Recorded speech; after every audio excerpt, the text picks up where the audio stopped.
What's happening, people? Welcome back to Making a Brand and to episode 3. Today's video, I'm going to be taking you through the steps I've taken to set up my own brand. So my first step was to research the sneaker industry on a whole. I started this by looking at the value of the global industry and future projections. Then I moved on to articles and blogs and specifics about the industry, such as trends, shifts in processes. I also looked at a number of new brands that had appeared on the market within the last couple of years. Now, that piece of information was actually very, very encouraging because it showed me that, you know, this landscape isn't only filled now with the big boys, the large brands. You have these independent brands who are coming through and they are actually making a dent in the industry, a massive, massive dent in the industry, specifically the luxury segment of the market. Right, next step, core consumer. Now this step allows you to get a better understanding of who you want to target.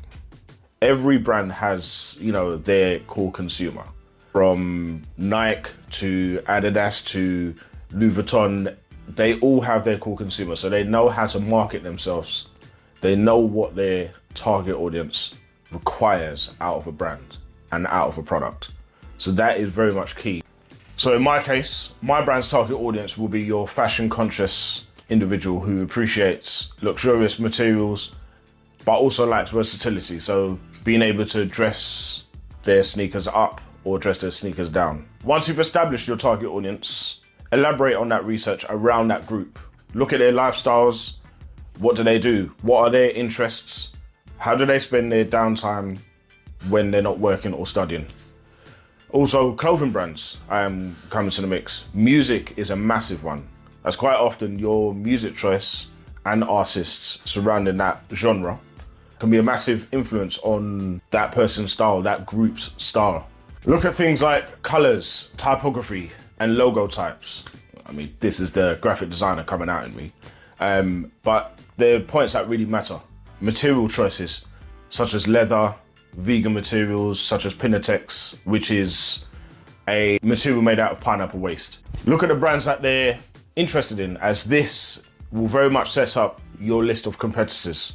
All of this helps you create your customer profile. Right, a really good way of visualizing your target audience is to create a mood board, which is basically a board where you stick these visual references to.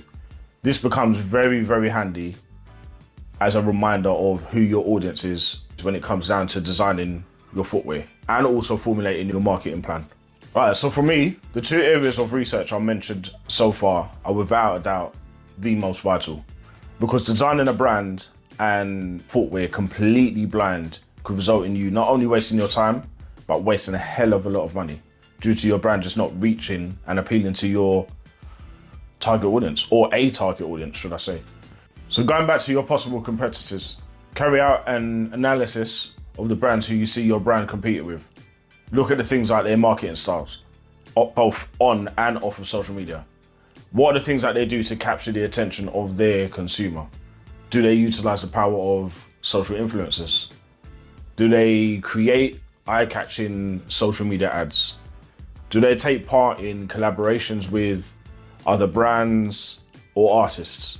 Do they hold events such as pop-up shops? While some of these may not be possible due to the financial implications, it's always good to know what these brands do. You never know, you may come up with cost-effective ways to emulate some of these marketing efforts. So the next step I took was to research manufacturers. Every manufacturer has its own style of production and style of shoe that they specialize in. Countries which are known for footwear manufacturing are Portugal, Italy, and China. I mean, I'm sure there's others, but these are the ones that I've found so far. This stage, you have to be quite patient when it comes to communicating, because these companies can be quite slow sometimes at getting back to you. With each of these companies, I had a set of questions that I asked each of them. Minimum order. Does your price per shoe include all materials such as leather, laces, insoles, soles, etc.? Do you have packaging options, or do I have to source from outside? And the average turnaround time from prototype sign off. Right, so back to your brand. What is your brand's ultimate message? What do you want your brand to say to your target audience? How will your shoes differ to your competitors' offerings? Or will your difference lay in the actual marketing efforts alone rather than the actual shoe design? Right, so staying with this brand segment, once you've found your brand name, it's really important that you do a couple of checks. One with the trademark office to see if your name has been taken or not. And if not, securing your name is the first thing that you should do. Once secured, the next thing to do is secure the domain and social media names. Right, so now onto the dreaded finance side of things. How will you finance a product? Would you be self-financing or will you be looking for a startup loan? Either way, you need to know the initial costs required to get this project going and how you'll be able to support the project in the initial stages. Costs you need to consider are prototyping. So that's basically taking your design, giving it to the factory and they will make a sample of it. Most factories will charge anything between £1,200 to £2,000 to create a sample of your shoe.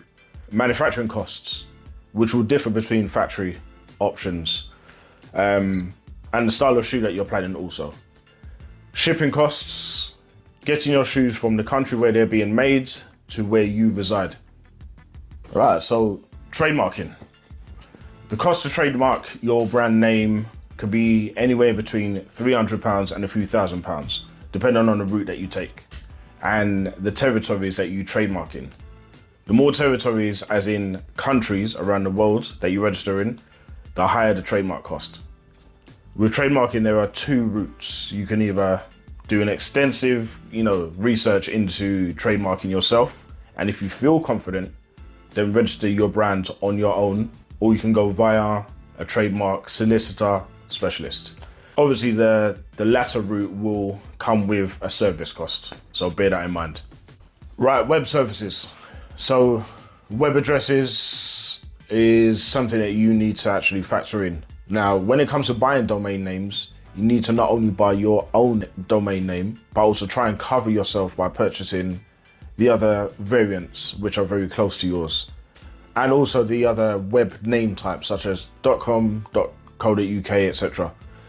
This covers you from people who may want to pirate your brand's online presence with a name close enough to fool people. This could be very damaging to your brand, as one person being duped out of their money for a product they thought they were buying from you. And as we know, bad news travels faster than good. So cover yourself by buying every close variant possible. The next stage was to start playing around with initial designs.